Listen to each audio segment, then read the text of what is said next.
Morning, folks. Thanks for joining us for Kobe King's Zoom call this morning. As always, if you guys would use the raise hand function in the Zoom, and we will get to questions for Kobe. Go ahead, start us off, Tyler Donahue. Thanks, Matt. Kobe, good morning. How you doing today? Good morning. I'm great. How are you?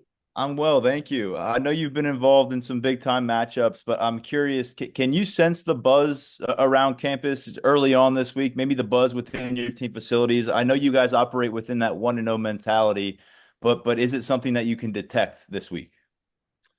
I mean, it's been something I can detect every week, but this week I would say it's a little bit more enhanced and the volume is a little bit more turned up. But yeah, started with myself. I already sense the urgency with me and my pace today. Coming in facility and coming in early and just trying to get on my body. But I think everybody's feeling it. It's like a little bit more sense of urgency, but yeah, it's there. Rich Scarcella. Good morning, Kobe. Hey, More.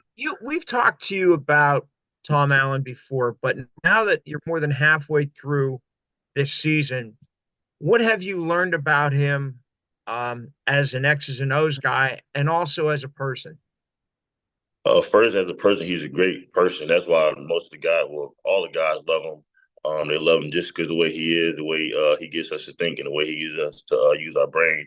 As a coach, I would just say from what I learned, um, great play caller, great defensive coordinator. He always wants guys in the right spot to make plays and be successful. But I would say like he has like a niche with us, like when we're not all the way together. Not saying that we're not together, but when defense has to pick it up a little more, he lets us know, and guys definitely understand, and we definitely pick it up when he once he assesses that. Greg Pickle. Kobe, so far this week, what have you learned about the Ohio State offense on film? What stands out to you about them and the players they have?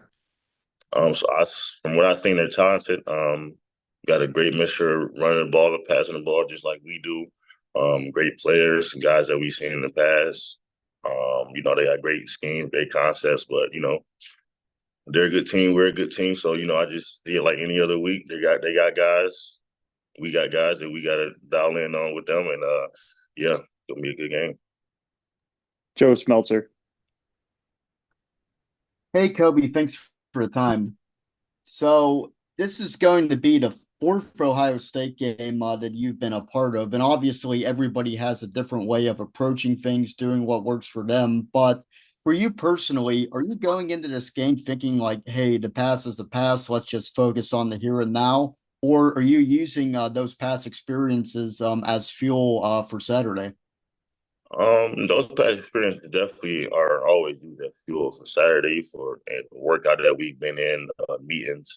Um, but I would just say that this year we guys just like understand what we have to do and why we have to do it.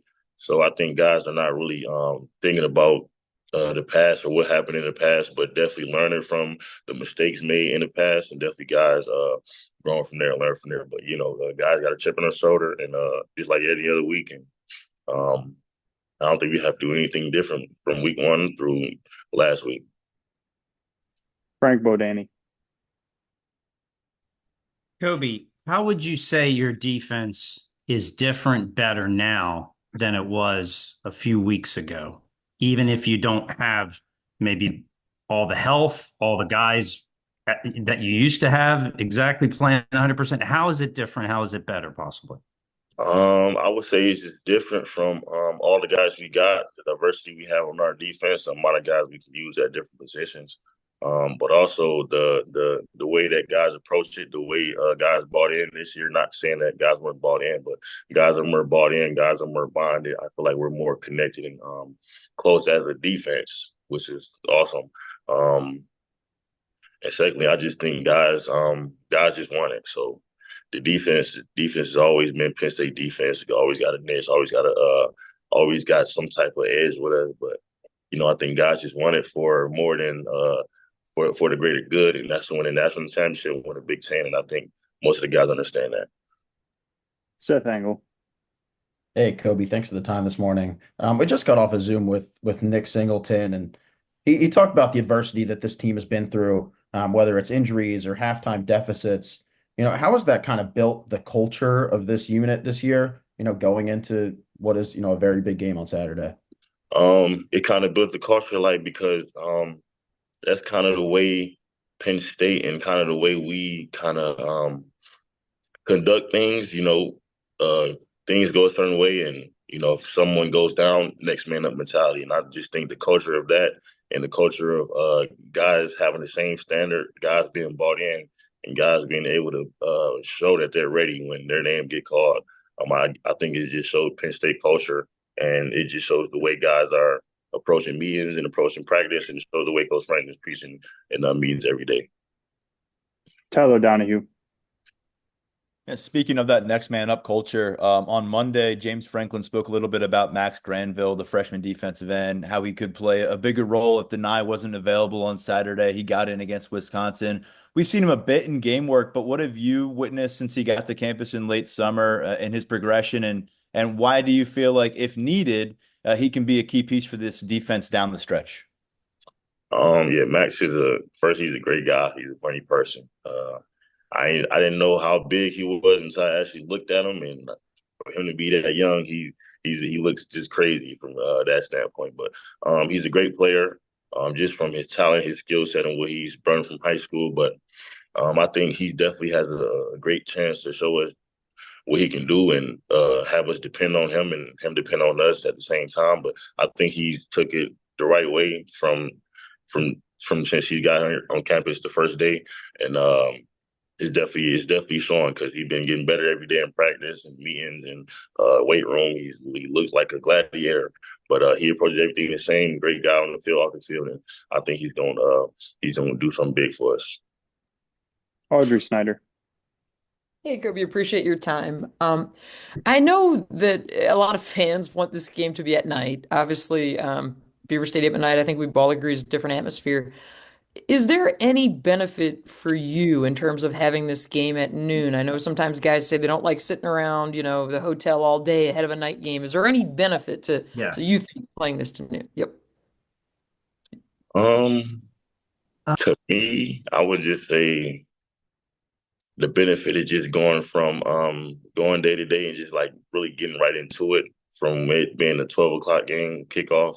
Uh, Friday at the hotel, wake up early, 12 o'clock we're here, but it's kind of different. 7:30 energy is always different. Those type of games, 3:30 games are kind of, it don't really matter the time, but I would definitely say the 7:30 games, I would always rather have them, besides getting out the game late. But, if it was the type of the same style game as a 7:30 game, I would always love them. But 12 o'clock game, I would say that's my second top two, because, we just get right to it. And it feels like, if sometimes it just feel like high school, really, because, we just playing early, or we just getting up, getting right to it. Rich Carcella. Kobe, you've played against both of them, but what are your impressions of Ohio State's running backs, Henderson and Judkins? I think they're both great backs. Two of the best backs in the country, along with the two best backs we got in the country, with Nick and Katron. But from what I've experienced, they're both fast, physical players. We just gotta. I think I just gotta do my job, and defense just gotta do their job. And yeah, things are gonna show Saturday, because two good backs can't really worry about like the backs, but those backs are definitely something to keep in mind, because their talent, their skill set, and the way that they're used at Ohio State. But yeah, we just gotta do our job. I have to do my job, starting with me, and yeah. All right, we'll do two more questions for Kobe. Seth Engel and Tyler Donahue. Go ahead, Seth. Kobe, you talked about this week just being more enhanced in the facilities. For you personally, what would a win mean on Saturday? Me personally, a win on Saturday would mean the same thing as a win last week. We want to be 1-0, but it kind of change. I would say it'll change the culture around here, but it also show us what we needed to see, and what we'll need to do for going forward. Wanting to win the Big Ten, win the national championship, got to win this week, and that's where it starts. Starts in practice, starts today. Tyler Donahue, last question. Thank you very much. And Kobe, thanks again for the time. Yes, sir. You guys have been so dominant in the third quarter defensively. Really, in the second half, it's been a strong suit for you overall. Is there anything you can maybe share with us that's occurring at halftime of these games, whether it's messaging from Tom Allen and the coaching staff or anything else that you would probably attribute that success toward? Um, I can just attribute it's always attributed to the coaches and the players first hold each other accountable, and all be on the same page. And I think Penn State and the defense and players here do a great job of that. And I would just say it's just guys just realizing and understanding what we got to do, and I think that really hypes guys up because sometimes we may be down before halftime or up by a little, but I think the defense definitely know where we made mistakes and we have to change them, get corrected. And I think guys just put a chip on their shoulder to get the job done and just flip the script around because guys definitely done that this whole season. I think that's just crazy as a defense, the way we flip it around like that and the way we are in third quarter. But I think guys just put a chip on their shoulder after the first half and after corrections are made on the sidelines. And guys just flip the switch. Thanks, Kobe. Thanks, folks. Yes, sir.